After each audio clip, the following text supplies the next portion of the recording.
Ako si Mai Salazar, hatid sa inyo ang mga pinakamainit na balita sa bansa dito sa News Sports.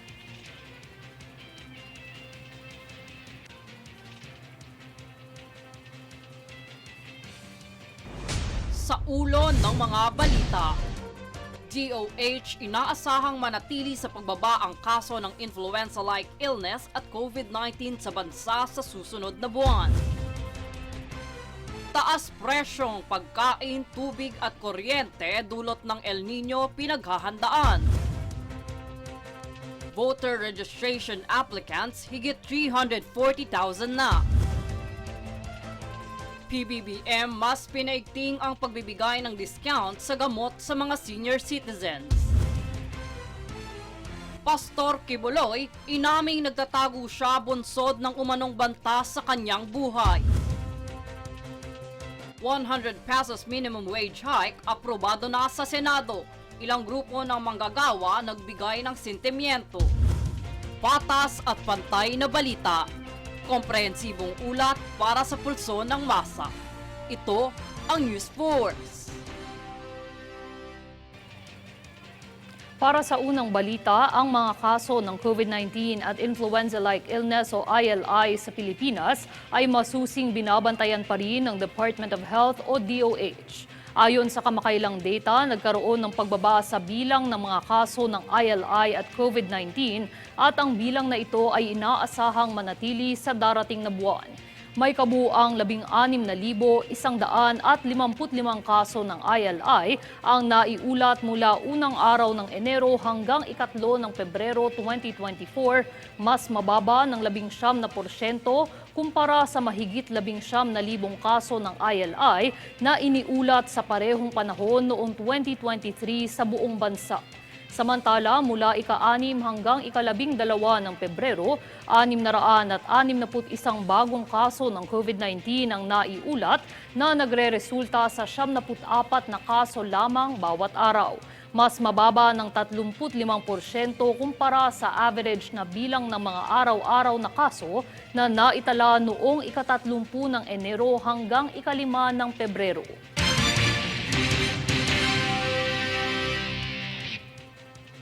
Magandang balita, 22 gamot ang tatanggalan na ng Value-Added Tax o VAT upang mas maging abot kaya sa mga Pilipino. Ito ang kinumpirma ng Food and Drug Administration kung saan ang mga gamot na ito ay 12 para sa lunas sa cancer, 4 na gamot sa hypertension, 4 para sa mental illness at kabilang ang iba pang gamot sa puso. Ayon kay FDA Director General Samuel Zacate, patuloy na re-reviewin ng ahensya ang iba pang mga gamot upang makayanan ng publiko ang presyo nito.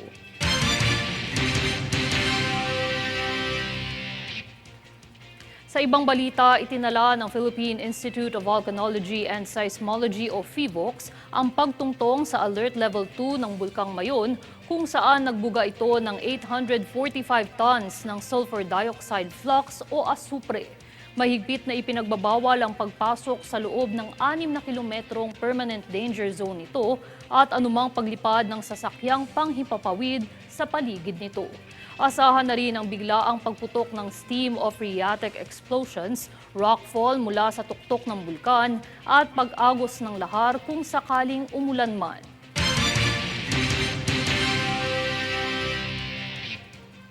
Sa ibang natural na sakuna, nakatutok ang gobyerno sa mga presyo at supply ng pagkain, tubig at kuryente na inaasahang maaapektuhan ng umiiral na El Nino. Mula sa 41 probinsyang apektado ng matinding tagtuyot, 10 lugar pa ang inaasahang madaragdag sa listahan sa pagtatapos ng Pebrero. Sa kabilang banda, inaasahang mananatili lamang ang matinding epekto ng El Nino hanggang sa katapusan ng Marso.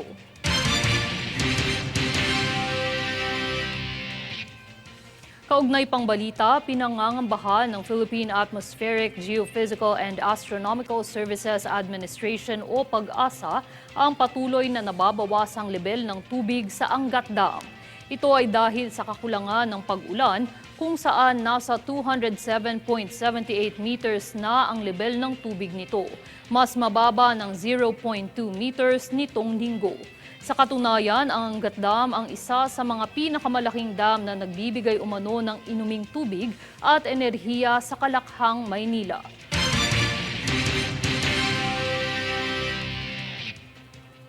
Sa ibang ahensya, nakapagtala ng higit 348,000 aplikante ang COMELEC isang linggo matapos muling buksan ang voter registration para sa 2025 midterm polls. Sa tala, nangunguna pa rin ang rehiyon ng Calabarzon sa may pinakamaraming bilang ng mga nagnanais na maging botante. Bukod sa aplikasyon, tumatanggap din ang COMELEC ng mga aplikasyon para sa paglipat ng rehistrasyon mula sa ibang lungsod, munisipyo at distrito. Paglipat ng pagpaparehistro mula sa ibang bansa patungo sa lokal, pagwawasto ng mga entry o pagbabago ng katayuan at muling pagsasaaktibo.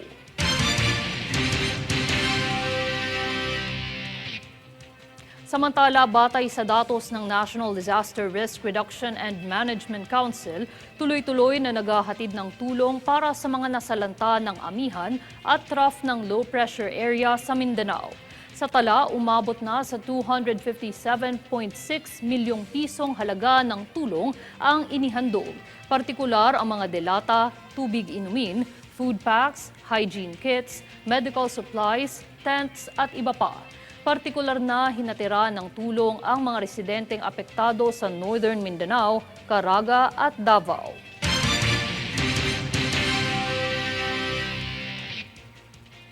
Susunod sa News Force.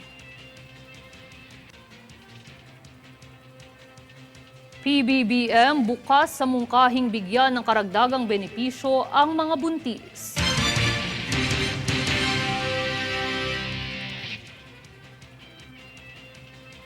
COMELEC muling isasagawa ang public bidding para sa online voting and counting system.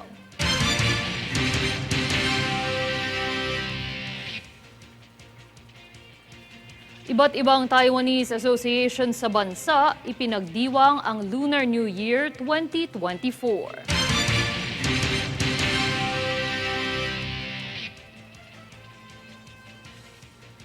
Manatiling nakatutok para sa higit pang mga balita sa pagbabalik ng News Force.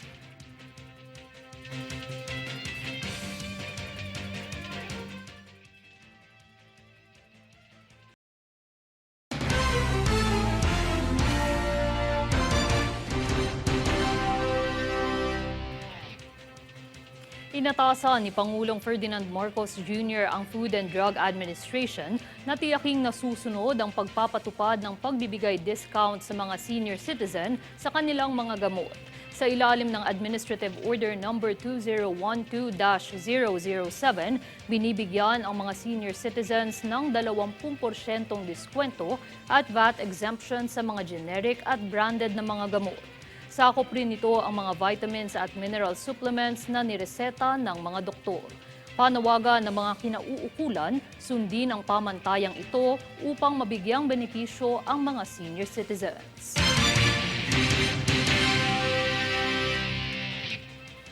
Magandang balita pa, inanunsyo ng Department of Social Welfare and Development o DSWD na bukas si Pangulong Ferdinand Marcos Jr. sa mungkahing dagdagan ng suporta ang mga buntis at ina na benepisyaryo ng Pantawid Pilipino Program o 4Ps.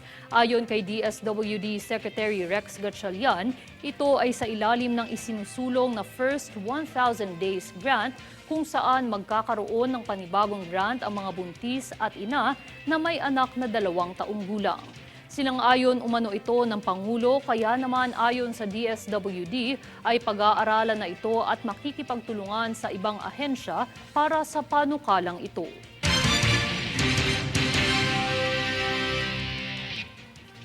Sa ibang balita, sa nagdaang landslide na nangyari sa Maco, Davao de Oro, ay agad na iniabot ng Department of Social Welfare and Development o DSWD ang tulong sa mga residenteng apektado. Kabilang sa pamamahagi ay ang Family Food Packs o FFPs, non-food items, tulong pinansyal, Emergency Cash Transfer o ECT, at Assistance for Individuals in Crisis Situations o AICS. Umabot naman sa mahigit 700,000 ang mga naapektuhan sa rehiyon ng Bicol, Davao, Soc-Sargen at Caraga.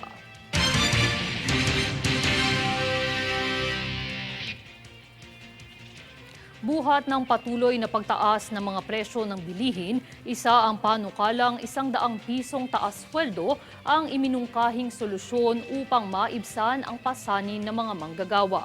Ang detalye tunghayan sa ulat ni Princess Castro.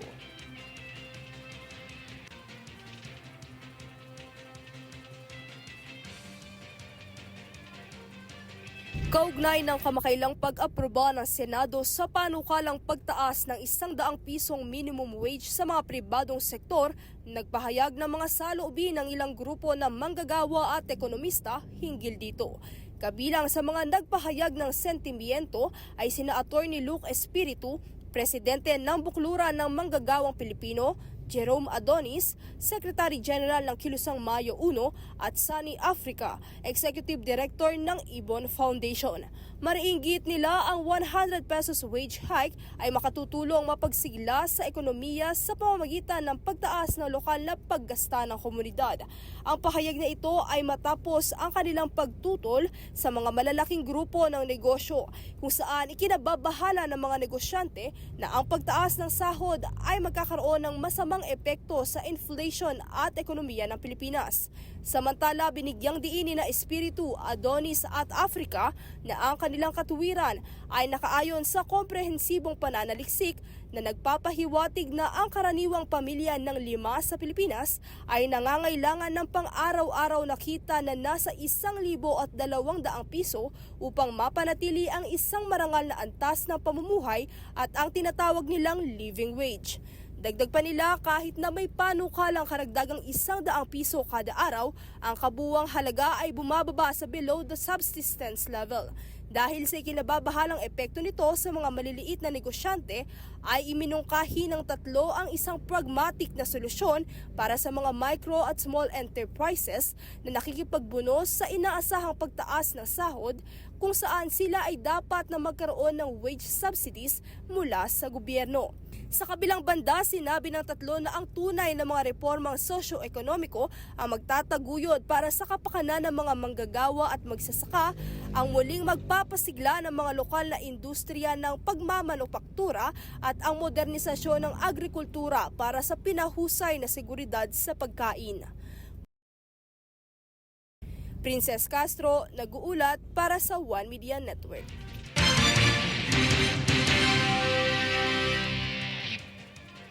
Samantala, magsasagawa ng panibagong bidding ang COMELEC para sa Online Voting and Counting System o OVCS. Ito ay matapos parehong idineklara ang 2 bidder na hindi kwalipikado.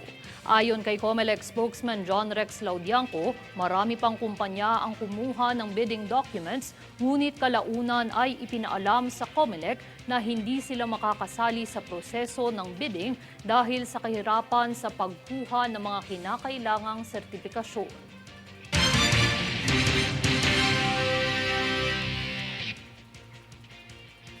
Mapapaaga ang pagpaplano ng bakasyon ng mga estudyante.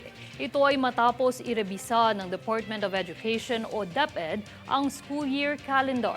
Atin niyang alamin mula kay Francis Riodique. Mas maagang magtatapos ang kasalukuyang year 2023 to 2024.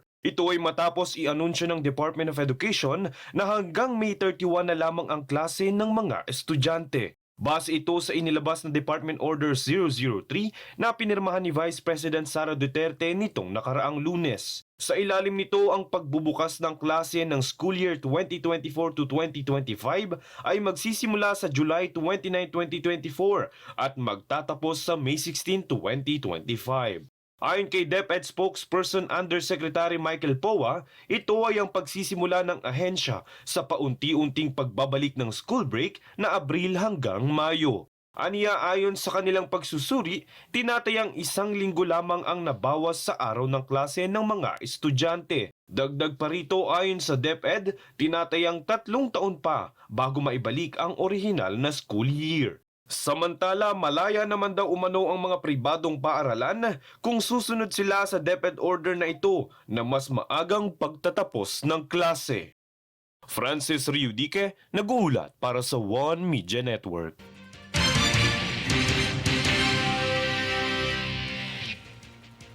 Maugong na balita, inamin ni Pastor Apollo Kibuloy na siya ay nagtatago dahil may banta umano sa kanyang buhay. Anya, $2 million o 10 milyong piso ang ipinatong sa kanyang ulo. Para sa detalye, narito si Francis Riudique.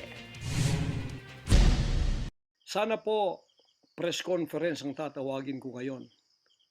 Pero dahil nanganganib ang buhay ko, ay hindi po muna ninyo makikita ang aking pagmumukha. Ito ang tinig ni Pastor Apollo Kibuloy, founder ng Kingdom of Jesus Christ, na ini-upload sa SMNI channel. Kalakip lamang ang kanyang litrato. Aniya hindi niya ipinakita ang kanyang muka at inaming nagtatago siya dahil sa iisang dahilan. Ito ay dahil may pagbabanta umano sa kanyang buhay. Pahayag niya, di umano'y siya ay binabantayan sa Pilipinas ng Central Intelligence Agency o CIA at Federal Bureau of Investigation o FBI, kung saan may patong ang kanyang ulo ng $2 milyong o 100 milyong piso. Inakusahan din ni Kibuloy na nakikipagtulungan ang Administrasyong Marcos sa Estados Unidos. Di po ba sa atang sariling bansa, ang aking constitutional rights nawala na? Sapagkat ako po ay binigay na sa kamay ng mga banyagang ito ng ating sariling gobyerno ni Pangulong Marcos at ni First Lady Araneta Marcos. Ngunit ayon kay House Speaker Martin Romualdez, walang basihan ang aligasyon ni Kibuloy na pagsasabuatan ng Pilipinas at Estados Unidos. Aniya ito lamang ay diversionary tactics lamang. Matatandaang nagpalabas ng sapina ang Kamara at Senado laban kay Kibuloy, kaugnay ng mga kasong kinaharap niya. Francis Riudique, nag-uulat para sa One Media Network.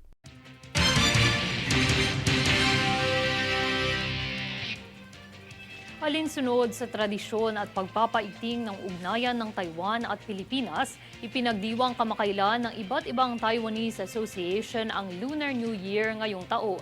Ang kaganapan niya ng tunghayan sa ulat ni Princess Castro. Nagtipon-tipon ng iba't ibang Taiwanese organization dito sa bansa upang salubungin ang Year of the Wooden Dragon at ipagdiwang ang Lunar New Year 2024.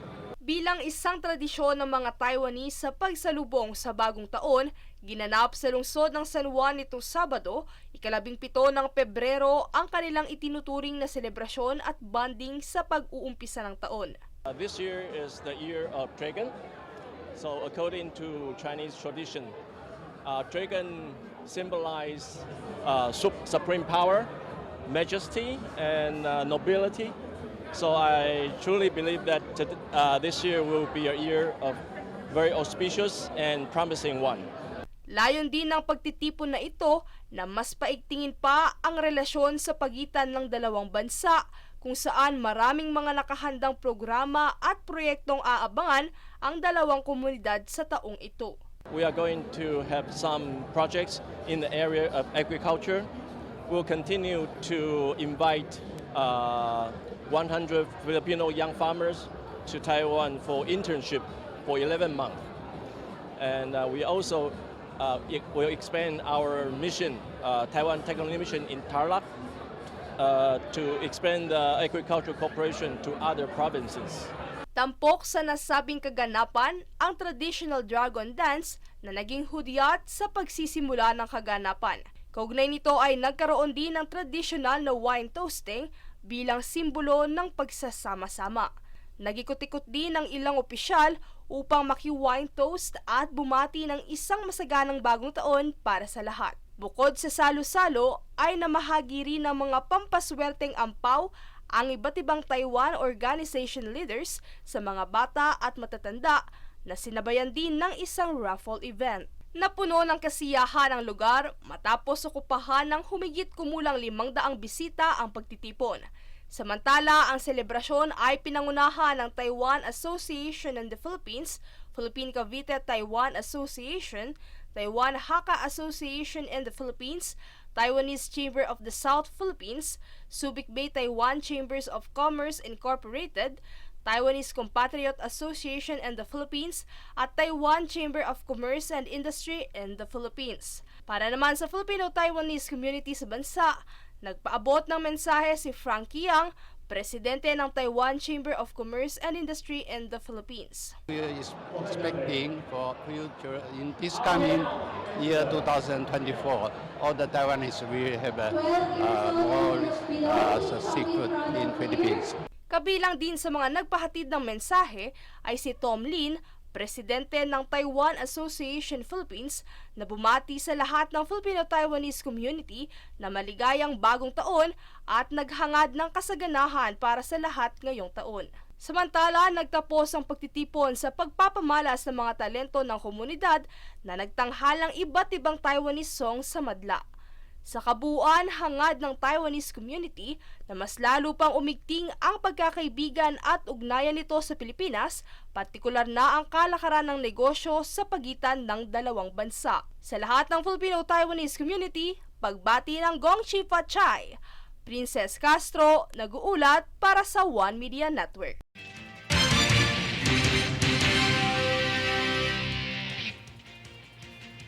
At narito ang recap ng mga nagbabagang balita ngayon.